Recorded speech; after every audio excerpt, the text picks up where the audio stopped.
अस्सलाम वालेकुम। मैं हूं फैसल तारड़। आज का पूरा दिन जी बड़ा अहम दिन था। बड़े बड़े वाकयात हुए हैं।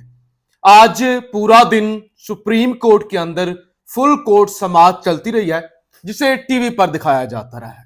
आर्मी चीफ की सरबराही में जी एक बड़ा इजलास भी हुआ है, ऐलानी जंग भी किया गया है और आज फिर एक अनोखा और बड़ा फैसला आया कि जब कल के दिन जज अबू अल हसनात जुल्करनैन साहब ने कह दिया था कि 4 अक्टूबर को इमरान खान को मेरी अदालत में पेश करें, तो आज फिर उन्होंने एक खत लिखा वजारत दाखिला को, हुकूमत को, कि इमरान खान क्योंकि मुल्क के प्रोमिनेंट फिगर हैं, बहुत बड़े सियासतदान हैं, तो अगर उनकी सिक्योरिटी को कोई खतरा नहीं है फिर तो मेरी अदालत में पेश करें। लेकिन अगर आपको लगता है कि कोई खतरा है तो फिर मैं खुद चलकर अडियाला जेल आ जाऊंगा, तो वहां पे समाअत कर लेंगे, वहां पे अदालत लगा लेंगे।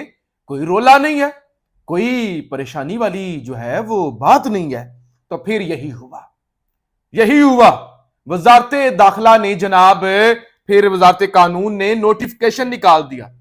उन्होंने कहा जी 4 अक्टूबर यानी कल सुबह अडियाला जेल रावलपिंडी के अंदर इमरान खान के केस की, जो साइफर वाला केस है, उसकी समाअत करेंगे।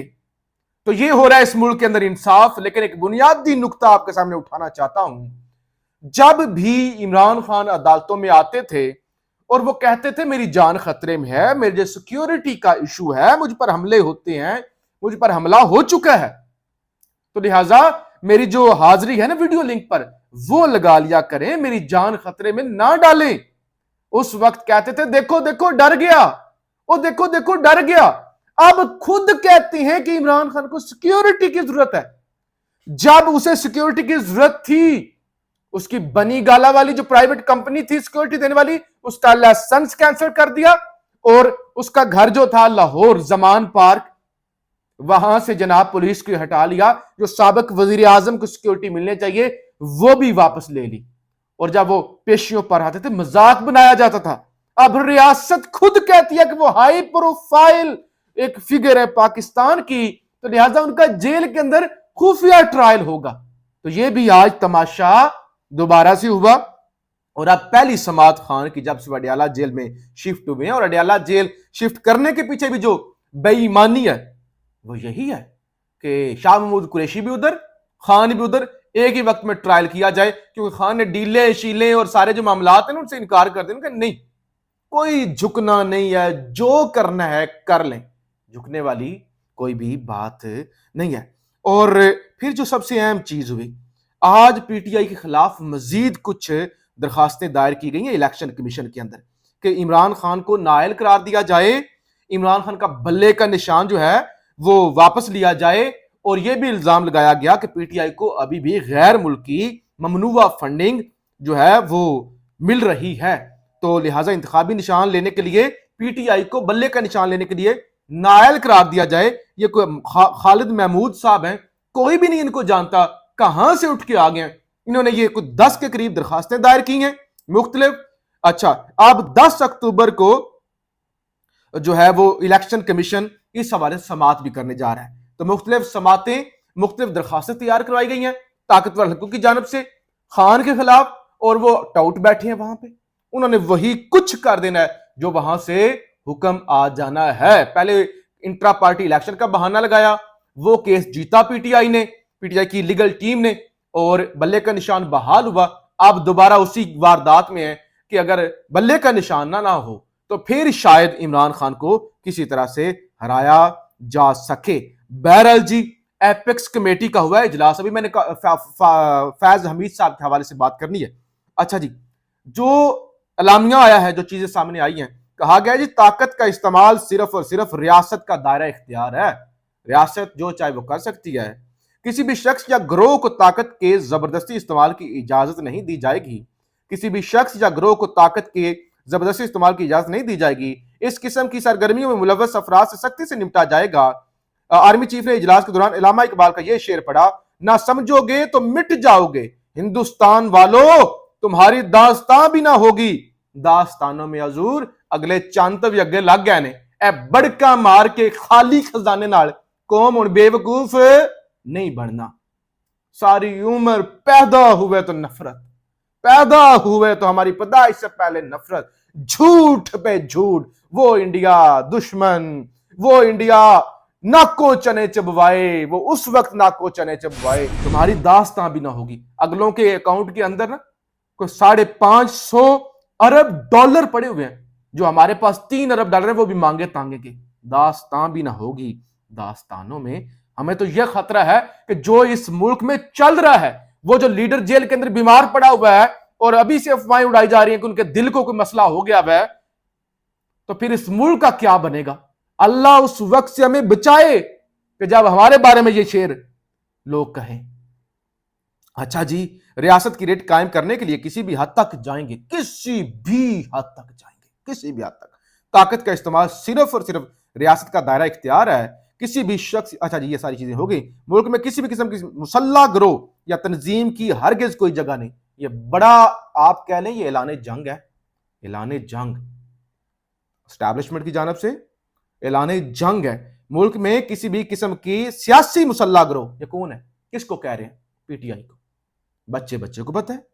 मुल्क में किसी भी सियासी मुसल्ला गिरोह या तंजीम की हरगिज कोई जगह नहीं, हरगिज कोई जगह नहीं, कोई जगह होनी भी नहीं चाहिए। वो जिनके सिग्नेचर करते हैं जिनके धरनों पे, वो जो पुलिस वालों को मार देते हैं, जिन्होंने श्रीलंकन को मार दिया था, वो किन्होंने बनाए हुए हैं। इस मुल्क के अंदर क्या क्या बना है और किस किस ने बनाया है, उस हवाले से भी कोई जगह नहीं होनी चाहिए। रियासत के अलावा किसी को भी ताकत का इस्तेमाल की इजाजत नहीं होगी। अच्छा, रियासत किसी को मजहब की मनपसंद तशरीह करके सियासी मकासद हासिल करने की इजाजत नहीं देगी। अकलीतों के हकूक और मजहबी आज़ादी इस्लाम और पाकिस्तान के आइन का हिस्सा है। मुल्क में कायम तंजीमें पुरअमन और महज़ब तरीके से अपने जायज़ मुतालबात रियासत के सामने रख सकती हैं। अगर कोई तंजीम ताकत या तशद्दुद का रास्ता अख्तियार करेगी तो उससे सख्ती से निपटा जाएगा। प्रोपेगेंडा और गलत मालूमात की मुहिम जोई करने वालों को साइबर कवानीन के तहत सख्ती से निपटा जाएगा। ये भी पैगाम है कीबोर्ड वॉरियर्स के लिए। यह तरीकाकार कानून की पासदारी और अवाम की सहूलत को मद्देनजर रखकर बनाए जा रहे हैं। कानून की आगाही और अमल दरामद के लिए तकनीकी तरीकाकार वजह किए गए हैं। ईमान, इत्तेहाद और नज्म के बुनियादी असूलों को यकीनी बनाया जाएगा। दुनिया में तमाम तरक्की याफ्ता कौमें नज्म ज़ब्त को अपना खरी तरक्की की राह पर गामजन होती हैं। ये एपेक्स कमेटी का एलामिया है जो मैंने आपको पढ़ के सुना दिया है। ये सीधा सीधा ऐलान जंग है और ऐलान जंग से काम नहीं है। अच्छा जी, फैज हमीद साहब किस तरह रंगे हाथों पकड़े गए हैं। मुस्लिम लीग नून के जनरल सेक्रेटरी एहसन इकबाल दावा करते हैं कि फैजाबाद धरना मुआहदे में जनरल फैज हमीद खुद इसरार करके शामिल हुए थे। उन्होंने कहा हमने नहीं किया था। नून लीग की हुकूमत थी ना शाहिद खाकान की, उन्होंने कहा हमने नहीं किया था, वो खुद इसरार करके शामिल हुए थे। और उन्होंने कहा जनरल फैज हमीद के दस्तखत के हक में नहीं थे। शाहिद खाकान अब्बासी जो उस वक्त वजीर आजम थे, वो उस वक्त के डीजीसी फैज हमीद के दस्तखत के हक में नहीं थे। जनरल फैज हमीद ने इसरार किया कि उन्होंने दस्तखत ना किए तो तहरीक लब्बैक मुआहदा नहीं मानेगी। हमने आग रोकने के लिए फैजाबाद धरने वालों से मुआहदा किया था। अच्छा, रिपोर्ट्स थी चंद जगहों पर देवबंदी और बरेलवी मकतबा फिक्र के फसादात हुए हैं। नवाज शरीफ 21 अक्टूबर को वतन वापस आ रहे हैं। बहरहाल जी, जो इसमें जो क्रक्स है, उन्होंने कहा खुद हम मुखालिफ थे फैज हमीद के, हम नहीं शामिल करना चाहते थे किसी जो है वो मुआहदे के अंदर, लेकिन वो इसरार करके धक्के से इस मुआहदे के अंदर शामिल हुए थे। तो ये आज बड़ा इंकशाफ है जो किया गया है पीटीआई की नून लीग की जानब से। और इसके अलावा जी खत लिखे गए हैं पीटीआई की जानब से। पाकिस्तान तहरीक इंसाफ के जनरल सेक्रेटरी उमर अयूब ने निगरान वजीर आजम और चीफ इलेक्शन कमिश्नर को खत लिखे हैं। खतूत की नकुल चारों निगरान वज़राए आला को भी भिजवाई गई हैं। उमर अयूब ने अपने खत में कहा है कि फारूक हबीब, सदाकत अब्बासी, उस्मान डार, अवैस यूनुस, इरफान सलीम, अब्दुल करीम और अवामी मुस्लिम लीग के सरबराह शेख रशीद कई रोज से लापता हैं। पहले गिरफ्तार होते थे, अदालतों में पेश नहीं करते थे, अब लापता हो जाते हैं। गिरफ्तार करते थे, दोबारा गिरफ्तार, वो अदालतें रिलीफ देना शुरू हो गई। अब उन्होंने कहा कि चलो इनको करते हैं, जरा नामालूम में डाल देते हैं, अगवा। पता नहीं काजी फाइजा साहब सो रहे हैं, क्या हो रहा है इस मुल्क के अंदर। खत में कहा गया जबरी गुमशुदगियां आइन में फराहम करदा बुनियादी हकूक के खिलाफ वर्जी हैं।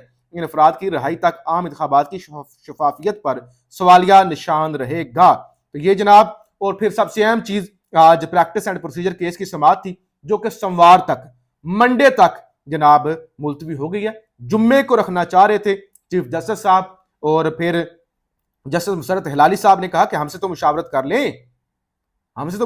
لیں، اور قاضی فائز صاحب آج ختم کرنا چاہتے تھے اس مقدمے کو، اور اس کو کیونکہ یہ کافی لمبا چل رہا ہے، 2 سماعتیں ہو چکی ہیں، فل کورٹ انگیج ہے، تو وہ چاہ رہے تھے کہ اس حوالے سے کچھ نہ کچھ ہو جائے، لیکن آج بھی جو قاضی فائز صاحب کی خواہش کے مطابق یہ مکمل نہیں ہو سکا۔ اور میں تو مقدمہ آج ختم کرنا چاہتا تھا، چیف جسٹس پہلے وکلا دلائل اپنا لیتے تھے، اور اب ہر وکیل ٹی وی پر آنا چاہتا ہے۔ زمان خان وردک نے تحریری دلائل جمع کرائے، حکم نامہ۔ آئندہ سماعت پر مزید 2 درخواست گزاروں اور سپریم کورٹ بار کے دلائل سنے جائیں گے۔ آئندہ سماعت پر سیاسی جماعتوں کے وکلا کو بھی سنا جائے گا۔